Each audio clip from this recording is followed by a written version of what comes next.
Ladies and gentlemen, thank you for joining us here this morning for this wonderful occasion. I would like to introduce these children who are going to be asking questions of us, and then I will introduce the next president. Let me first introduce Gabby Fujimoto Gomez, who led us off and made the first comments here, and Philip Crooms, who is next to Gabby, Camille Ashley Hardiman, next to Philip, and then Jamie Haig, and then on my left, Pellicott, Nicholas Wykow, and Rowena Wallace. They are all here for a discussion about Thomas Jefferson and the Declaration of Independence. And with that, I would like to turn over the microphone to William Jefferson Clinton. Thank you.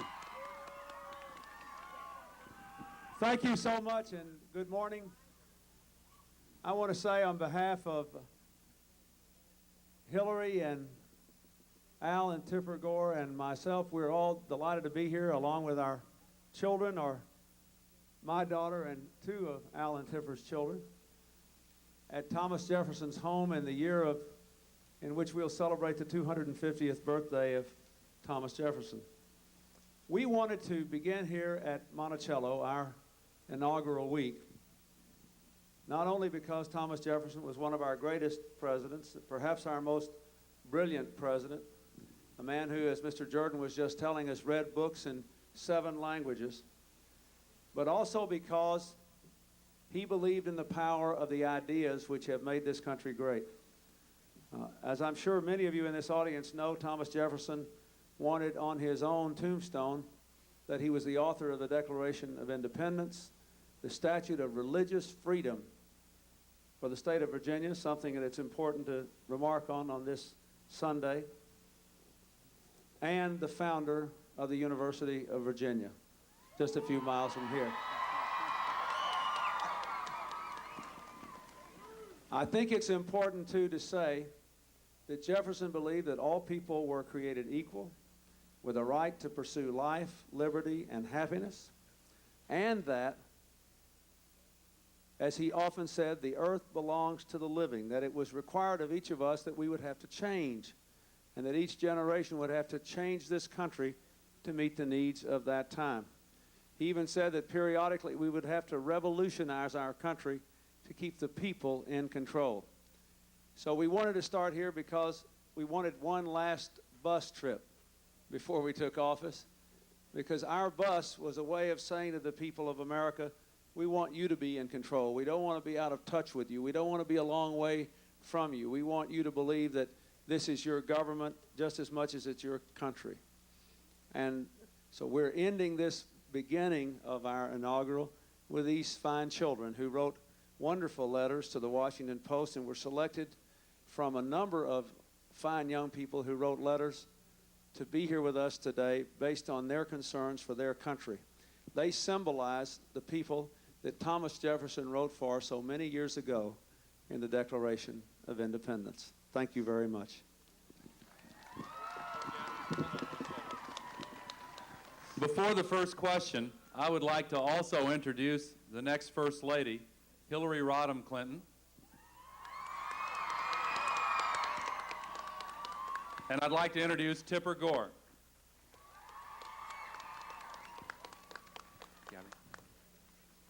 Over 200 years ago, Mr. Jefferson wrote in the Declaration of Independence, all men are created equal. In that time, it meant literally just that.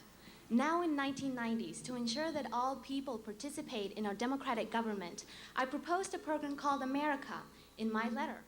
Have you considered my suggestion of establishing such a program that would use the energy, the ideas, the leadership qualities of our young people to actively participate in solving the many social problems that are facing our nation? Yes, I was very impressed with your letter. Let me say, first of all, just to start, why don't you tell the people who are here, maybe they didn't all read your letter, but I did. It was terrific. Just in a minute or two, what you proposed. and then I'll comment. Okay, I proposed a program called America that would use the profit from companies and then the support from the government and the support from international organizations such as the Organization of American States, UNICEF, and UNESCO to use the leadership of young adults to form clubs and programs that would benefit the community by everybody working and participating to build an American family. Give her a hand. That's good, huh?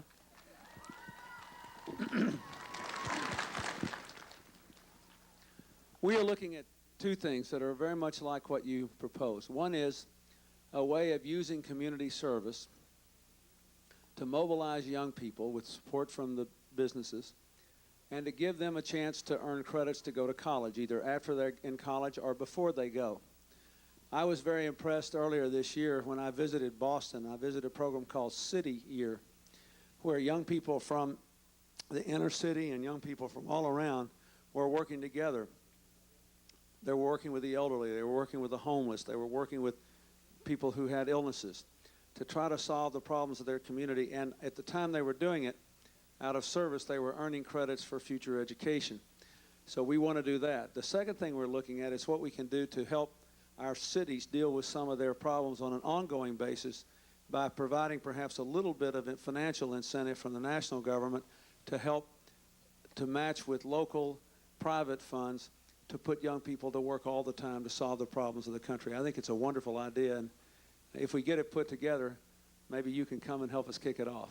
I'll be honored to. Thank you.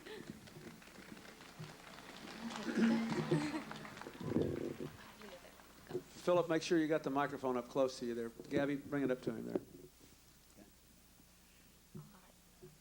See. Thomas Jefferson wrote in the Declaration of Independence that everyone had the right to life, liberty, and the pursuit of happiness. What are you going to do to show that you care about all children? I hope you won't mind, since you wrote the letter, if I answer your question, first of all, by telling the people here about the letter you wrote. In some ways, I was more moved by your letter than anyone I read, because he talked about how many families there were where the children didn't even have enough to eat at night, and the pressures that it put on families, how much harder it was for people to stay together, for mothers and fathers even to stay together when there was no job, no income, and no hope. And I thank you for having the courage to write the letter. It was very moving.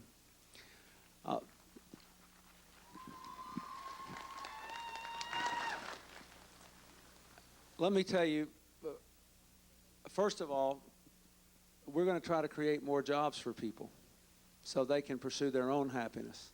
There are too many people in America today who want to work who don't have jobs. Secondly, we're going to try to make our schools better and our streets safer for young people like you so that you can have a better future.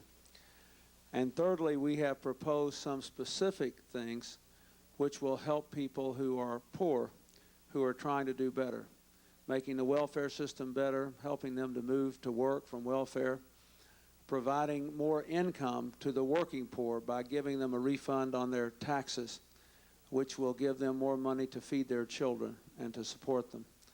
And I hope that all Americans will remember that there are more people today than there were 10 years ago in this country who are either working or dying to work, who don't have enough to live on. And we can't honor Mr. Jefferson's rule of life, liberty, and the pursuit of happiness if people who are willing to play by the rules don't have a chance to do it. That's what we have to think and believe, freedom from oppression. Then he believed in the freedom to think and learn and grow. And he believed that things could be better. That's what our campaign was all about. And at the time, it was a revolutionary idea. It was what the French Revolution was all about in France, and it was the energy behind the revolution here in America. I guess this question should go to Governor Clinton or President-elect, whatever.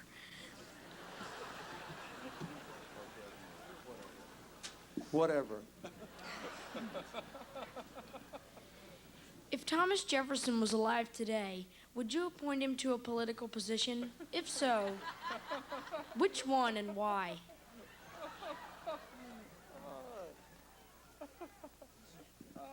If Thomas Jefferson were alive today, I would appoint him Secretary of State, and then I would suggest to Senator Gore that the two of us resign so he could become president. No, if Thomas Jefferson were alive today, I would certainly appoint him to a position. And I'd like for Senator Gore to answer that question too, what he would appoint him to. I think I would appoint him Secretary of Education. I would appoint him to be Secretary of Education.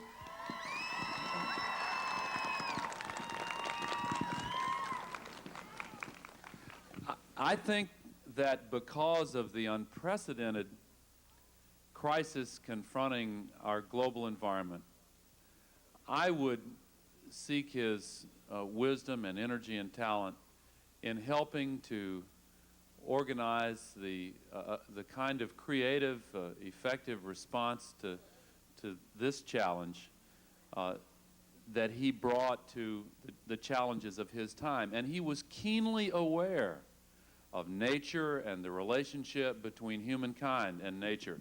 He collected seeds from all over the world. We were looking at his greenhouse, and he corresponded with people in nations all over the earth about the different kinds of plants and animals that existed there. And he brought here to Monticello different varieties of trees and flowers and plants, and tried them out and studied which ones did best in which kinds of soil and weather conditions. And now that the relationship between human civilization and nature is being so dramatically changed, I know that he would have a fantastic array of ideas and suggestions on how we can heal that relationship and make it work better.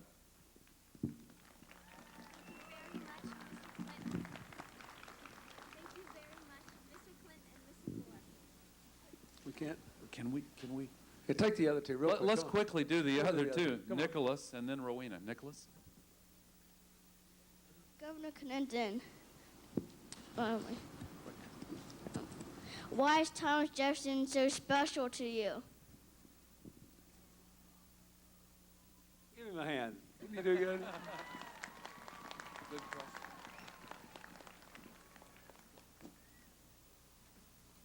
Thomas Jefferson is special to me. That's a different question than anybody's asked. Because I believe more than any other American leader, he made the most of every day. He got up every day and tried to learn something new and to grow.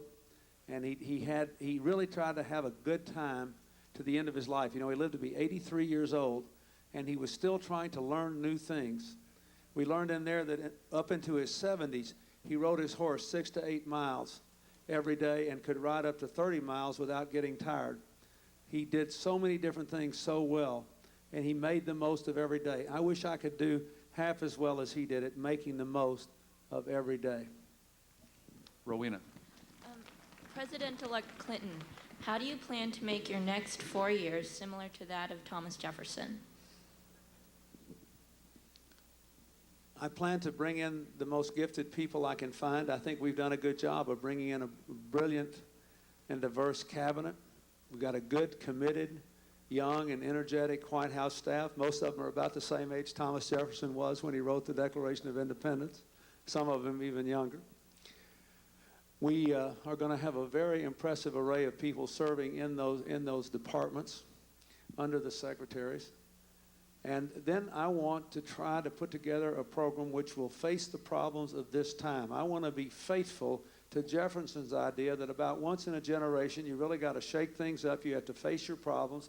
Even if it's tough and the decisions are difficult and painful, you have to keep this country going. We owe it to Thomas Jefferson, to George Washington, and all of our forebears to face the difficult problems of this time and try to solve them. If he were here, that's what he'd be telling us to do today. This is your job in this time. I did my job. Now you do yours. That's what he'd be saying.